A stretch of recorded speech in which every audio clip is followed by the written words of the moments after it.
രാമായണ മാസമൊക്കെ അല്ലേ, അപ്പോൾ വീടുകളിൽ നമ്മൾ രാമായണമൊക്കെ വായിക്കാറുണ്ടല്ലേ. അപ്പോൾ ആ ഒരു സമയത്ത് നമ്മൾ പല രീതിയിലൊക്കെ പായസം അല്ലെങ്കിൽ പ്രസാദമൊക്കെ തയ്യാറാക്കാറുണ്ട്. അപ്പോൾ ഇന്ന് വളരെ ടേസ്റ്റി ആയിട്ടുള്ളൊരു ഗോതമ്പ് ഞുറുക്കും കൊണ്ട് നമുക്കൊരു അടിപൊളി പ്രസാദം തയ്യാറാക്കാം. റെസിപ്പി നിങ്ങൾക്ക് എല്ലാവർക്കും ഇഷ്ടപ്പെടുന്നതായിരിക്കും, അപ്പോൾ റെസിപ്പി സ്കിപ്പ് ചെയ്യാതെ കണ്ടുള്ളൂ കേട്ടോ. അപ്പം നമുക്ക് ഈ ഒരു അടിപൊളി ടേസ്റ്റി ആയിട്ടുള്ള പ്രസാദം എങ്ങനെയാണ് തയ്യാറാക്കുന്നത് നോക്കിയിട്ട് വരാം.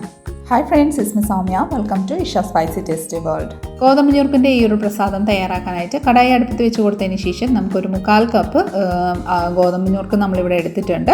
ഇനി നമുക്ക് ഇത് നന്നായിട്ടൊന്ന് റോസ്റ്റ് ചെയ്തെടുക്കണം കേട്ടോ. ലൈറ്റ് ഒരു ഗോൾഡൻ ഷെയ്ഡ് ആകുന്നിടം വരെ നമുക്ക് ഇതൊന്ന് റോസ്റ്റ് ചെയ്തെടുക്കാം. എത്രമാത്രം നമ്മൾ റോസ്റ്റ് ചെയ്യുന്ന അതനുസരിച്ചായിരിക്കും ഇതിൻ്റെ ടേസ്റ്റ് ഉണ്ടാവുക കേട്ടോ. അപ്പോൾ ഇതാ നമ്മുടെ ഗോതമ്പ് ഞുറുക്ക് ഇവിടെ നന്നായിട്ടൊന്ന് റോസ്റ്റായി വന്നിട്ടുണ്ട്. ഇനി നമുക്കിതൊരു പ്ലേറ്റിലോട്ടൊന്ന് ട്രാൻസ്ഫർ ചെയ്ത് കൊടുക്കാം. പ്ലേറ്റിലോട്ട് ട്രാൻസ്ഫർ ചെയ്ത് കൊടുത്തതിന് ശേഷം അല്ലെങ്കിൽ ഒരു ബൗളിലോട്ട് ട്രാൻസ്ഫർ ചെയ്ത് കൊടുത്തതിന് ശേഷം നന്നായിട്ട് ഒരു 2-3 തവണ ഒന്ന് വാഷ് ചെയ്തെടുക്കാം കേട്ടോ. ഞാൻ നന്നായിട്ട് ഇതുപോലെ ഞെരടി നമുക്ക് വാഷ് ചെയ്തെടുത്തിട്ടുണ്ട്. ഇനി നമുക്കൊരു കുക്കറിലോട്ട് ഇതൊന്ന് ട്രാൻസ്ഫർ ചെയ്ത് കൊടുക്കാം. ഇനി നമുക്കിതിലോട്ട് ആവശ്യമനുസരിച്ച് വെള്ളം ചേർക്കാം. ഞാൻ ഈ ഒരു കപ്പിൻ്റെ അളവിലാണ് അളന്നെടുത്തിരുന്ന ഗോതമ്പ് ഞുറുക്ക്. അപ്പോൾ ഇനി 2 കപ്പ് വെള്ളമാണ് ഞാനിവിടെ ചേർത്ത് കൊടുക്കുന്നത്. ഏത് ഗ്ലാസ് ആണെങ്കിലും ബൗളാണെങ്കിലും നമ്മൾ ഏത് കപ്പിൽ നിന്നാണ് ഗോതമ്പ് ഞുറുക്ക് അളവെടുത്തിരുന്നത് അതേ ബൗളിൽ നിന്നാണ് നമ്മൾ വെള്ളം ചേർക്കാൻ കേട്ടോ. അപ്പോൾ അത് ലിഡിറ്റ് ക്ലോസ് ചെയ്ത് ഇനി ഒരു 3 വിസിൽ വരുന്നിടം നമുക്കിതൊന്ന് വേവിച്ചെടുക്കാം. ഞുറുക്കൊന്ന് വെന്ത് വരുന്ന സമയം കൊണ്ട് നമുക്കൊരു കടായിലോട്ട് ഒരു 2 ടേബിൾ സ്പൂണോളം നമുക്ക് നെയ്യ് ഒന്ന് ചേർത്ത് കൊടുക്കാം. നെയ്യ് ഒന്ന് മെൽറ്റായി വന്നതിന് ശേഷം നമുക്കിതിലോട്ട് നട്ട്സ് ഒന്ന് ചേർത്ത് കൊടുക്കാം. ഞാനിവിടെ ഒരു 5-10 നട്ട്സ് ഞുറുക്കിയിട്ട് ആഡ് ചെയ്ത് കൊടുക്കുന്നുണ്ട്. അത് നന്നായിട്ടൊന്ന് റോസ്റ്റ് ചെയ്തെടുക്കാം. അതൊന്ന് റോസ്റ്റായി വന്നതിന് ശേഷം നമുക്ക് കുറച്ച് കിസ്മിസും കൂടെ ആഡ് ചെയ്ത് അതും കൂടെ ഒന്ന് റോസ്റ്റ് ആക്കി എടുക്കാം കേട്ടോ. നട്ട്സ് നമുക്ക് കടലയൊക്കെ താല്പര്യം ഉണ്ടെങ്കിൽ അതൊക്കെ ആഡ് ചെയ്യാം കേട്ടോ. നമ്മൾ നട്ട്സും കിസ്മിസും എല്ലാം നന്നായിട്ട് റോസ്റ്റായി വന്നിട്ടുണ്ട്. നമുക്കൊരു പ്ലേറ്റിലോട്ട് ഇതൊന്ന് ട്രാൻസ്ഫർ ചെയ്ത് കൊടുക്കാം. ആ ഒരു സമയം കൊണ്ട് നമ്മുടെ ഗോതമ്പ് ഞുറുക്ക് ഇവിടെ വെന്തിട്ടുണ്ട് കേട്ടോ. ഇനി നമുക്ക് അതേ സെയിം നെയ്യിലോട്ട് നമ്മൾ വേവിച്ച് വെച്ചിരിക്കുന്ന ആ ഒരു ഗോതമ്പ് ഞുറുക്ക് നമുക്ക് ഇതിലോട്ടൊന്ന് ആഡ് ചെയ്ത് കൊടുക്കാം. ഇനി നന്നായിട്ട് ആ ഒരു നെയ്യിലോട്ട് യോജിച്ച് വരുന്ന രീതിയിൽ നന്നായിട്ടൊന്ന് മിക്സ് ചെയ്ത് കൊടുക്കാം. ഒരു 2 മിനിറ്റ് നന്നായിട്ട് ഇതുപോലെ മിക്സ് ചെയ്തതിന് ശേഷം നമ്മൾ ഇതിലോട്ട് പഞ്ചസാര ആഡ് ചെയ്ത് കൊടുക്കുന്നുണ്ട്. നിങ്ങൾക്ക് പഞ്ചസാര ആഡ് ചെയ്യാൻ താല്പര്യമില്ലെങ്കിൽ സ്കിപ്പ് ചെയ്തോളൂ, ശർക്കര മാത്രം ചേർത്താൽ മതി കേട്ടോ.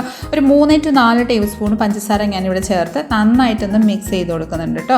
നന്നായിട്ട് ആ ഒരു പഞ്ചസാര ഒന്ന് മെൽറ്റായി വന്നതിന് ശേഷം ഒരു 3 ടേബിൾ സ്പൂൺ പാല്, ഇളം ചൂട് പാലിൽ ഞാനിവിടെ കേസർ അതായത് സാഫ്രോൺ നമ്മൾ ഒന്ന് കുതിർക്കാൻ വെച്ചിട്ടുണ്ടായിരുന്നു. ഉണ്ടെങ്കിൽ ആഡ് ചെയ്തോളൂ, ഇല്ലെങ്കിൽ സ്കിപ്പ് ചെയ്തോളൂ കേട്ടോ. അപ്പോൾ അതും കൂടെ ഞാനിവിടെ ആഡ് ചെയ്ത് കൊടുക്കുന്നുണ്ട്. ഇനി ഈ വക എല്ലാം നന്നായിട്ടൊന്ന് മിക്സ് ചെയ്തെടുക്കാം. പഞ്ചസാര ഒന്ന് മിക്സായി നന്നായിട്ടൊന്ന് മിക്സായി വന്നതിന് ശേഷം ഞാനിവിടെ ഒരു 1/4 കപ്പ് ശർക്കര എടുത്തിട്ടുണ്ട്. അതും നമുക്ക് ഇതിലോട്ടൊന്ന് ചേർത്ത് കൊടുക്കാം. ശർക്കരയും കൂടെ ചേർത്ത് നന്നായിട്ടൊന്ന് യോജിപ്പിച്ചെടുക്കാം. എല്ലാ ഭാഗത്തും നന്നായിട്ട് ആ ഒരു ശർക്കരയുടെ മധുരം എല്ലാം യോജിച്ച് വരുന്ന രീതിയിൽ നമുക്കൊന്ന് മിക്സ് ചെയ്തെടുക്കാം. അപ്പോൾ ഇതാ നന്നായിട്ടൊന്ന് മിക്സായി വന്നിട്ടുണ്ട്. ഇനി നമുക്കിതിലോട്ട് 1 ടീസ്പൂണ് ഏലക്കായ പൊടിച്ചതും കൂടെ ചേർത്ത് കൊടുക്കാം. ഈ വക ചേർത്ത് നന്നായിട്ടൊന്ന് മിക്സ് ചെയ്ത് കൊടുക്കാം. നിങ്ങളുടെ കയ്യിൽ പച്ചക്കർപ്പൂരം അല്ലെങ്കിൽ നമുക്ക് കഴിക്കുന്ന കർപ്പൂരം നമ്മുടെ ആയുർവേദിക് ഷോപ്പിലൊക്കെ കിട്ടാറുണ്ട്. അതുണ്ടെങ്കിൽ ഒരു ചെറിയ കഷ്ണം പൊടിച്ച് അതും കൂടെ ചേർത്താൽ നല്ല ടേസ്റ്റും നല്ലൊരു ഫ്ലേവർ കിട്ടുന്നതായിരിക്കും കേട്ടോ. എൻ്റെ കയ്യിൽ ഇല്ലാത്തതുകൊണ്ട് ഞാൻ ഏലക്കായ മാത്രം ചേർത്ത് നന്നായിട്ടൊന്ന് മിക്സ് ചെയ്ത് കൊടുക്കുന്നുണ്ട്. ഇനി ഒരു 2-3 മിനിറ്റ് ഇതുപോലെ നന്നായിട്ടൊന്ന് മിക്സ് ചെയ്ത് കുക്കായി വന്നതിന് ശേഷം നമുക്കിതിലോട്ട് നമ്മൾ റോസ്റ്റ് ചെയ്ത് വെച്ചിരിക്കുന്ന നട്ട്സ് കുറച്ച് ഇതിലോട്ട് ഒന്ന് ആഡ് ചെയ്ത് കൊടുക്കാം. ഞാൻ കുറച്ച് വെച്ചിട്ടുണ്ട്, ലാസ്റ്റ് ഒന്ന് ചേർക്കാൻ വേണ്ടിയിട്ട് നന്നായിട്ടൊന്ന് മിക്സ് ചെയ്ത് കൊടുത്തിട്ടുണ്ട്. ഇനി ശേഷം നമുക്കിതിൽ ഒരു 1/2 ടീസ്പൂണ് നെയ്യും കൂടെ ചേർത്ത് നന്നായിട്ടൊന്ന് മിക്സ് ചെയ്ത് കൊടുക്കാം. ഇത്രയേ ഉള്ളൂ. വളരെ എളുപ്പത്തിൽ നല്ല ടേസ്റ്റി ആയിട്ടുള്ള പ്രസാദം നമ്മളിവിടെ തയ്യാറാക്കിയിട്ടുണ്ട് കേട്ടോ. നന്നായിട്ടൊന്ന് മിക്സ് ചെയ്തതിന് ശേഷം ഫ്ലെയിം ഓഫ് ചെയ്തിട്ട് നമുക്കൊരു സർവിങ് പ്ലേറ്റിലോട്ടൊന്ന് സർവ് ചെയ്ത് കൊടുക്കാം. പ്ലേറ്റിലോട്ട് സർവ് ചെയ്ത് കൊടുത്തതിന് ശേഷം മേലെ കൂടെ കുറച്ച് നട്ട്സും കൂടെ നമ്മൾ ചേർത്ത് കൊടുത്തിട്ടുണ്ട്. കൂട്ടത്തിൽ നമ്മുടെ പ്രസാദം പെർഫെക്റ്റ് ആവാൻ വേണ്ടിയിട്ട് കുറച്ച് തുളസിയിലയും കുറച്ച് ചെത്തിപ്പൂവും കൂടെ ഞാൻ വെച്ച് കൊടുത്തിട്ടുണ്ട്. സൂപ്പർ ടേസ്റ്റി ആയിട്ടുള്ളൊരു നമ്മുടെ ഗോതമ്പ് ഞുറുക്കും കൊണ്ട് തയ്യാറാക്കിയിരിക്കുന്ന ഈ സ്വീറ്റ് അല്ലെങ്കിൽ പ്രസാദം ഇവിടെ റെഡി ആയിട്ടുണ്ട് കേട്ടോ. വളരെ പെട്ടെന്ന് തന്നെ തയ്യാറാക്കാൻ പറ്റിയ ഒരു പ്രസാദത്തിൻ്റെ റെസിപ്പിയാണ്. തീർച്ചയായിട്ടും എല്ലാവരും ഒന്ന് ട്രൈ ചെയ്ത് നോക്കിക്കോളും. നമ്മുടെ ഇന്നത്തെ റെസിപ്പി നിങ്ങൾക്ക് എല്ലാവർക്കും ഇഷ്ടമായെന്ന് വിചാരിക്കുന്നു. ഇഷ്ടമായിട്ടുണ്ടെങ്കിൽ like, share, follow and subscribe കൂടെ ചെയ്ത് നമ്മളെ മാക്സിമം ഒന്ന് സപ്പോർട്ട് ചെയ്തേക്കണേ.